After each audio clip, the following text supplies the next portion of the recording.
If you can turn it like this, then the gears are bad.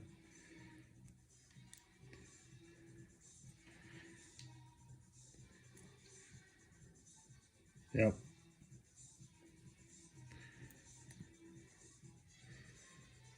You're not supposed to be able to turn them like this. These are the new gears. Here's a trick that I use.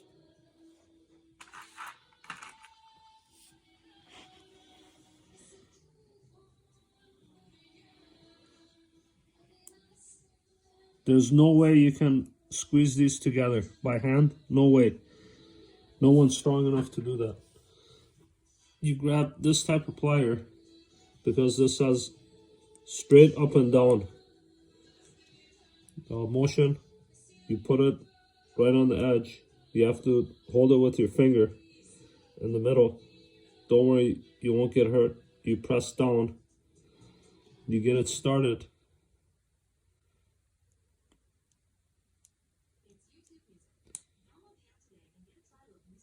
You have to keep it straight so it goes on straight.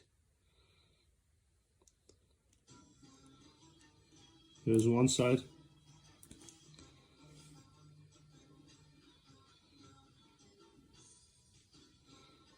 Now you see these squares? That's how it picks up power from the track. You have to, and then when it picks up power from the track, it goes on these in that square box, and that gets power to the motor. So now to do the other side,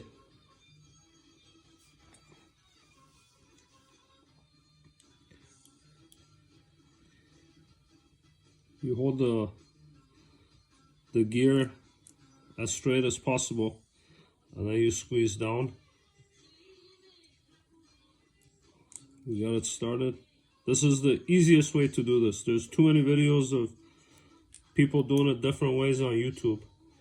Now that you have it like this, you don't want to get it too tight, so you keep a tiny little flathead. So these things have to be able to move, so it doesn't get too tight.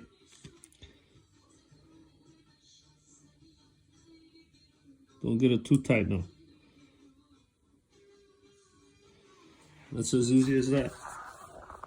So now I've completed the front. I'm about to do the back. And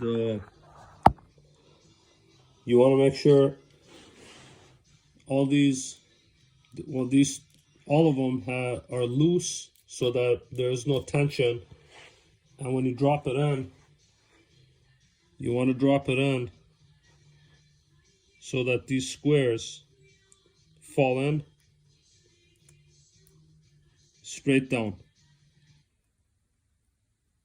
You just have to play with it a little bit, just like that. I got one side and the other side. Now I'll take some lube, gear lube. I like to put one in the front, just a dab, another one in the center, another one in the front. And then we'll put our access cover back on. And we're good to go. So now we got our new gears in it. Very smooth. No more cracking, binding, grinding.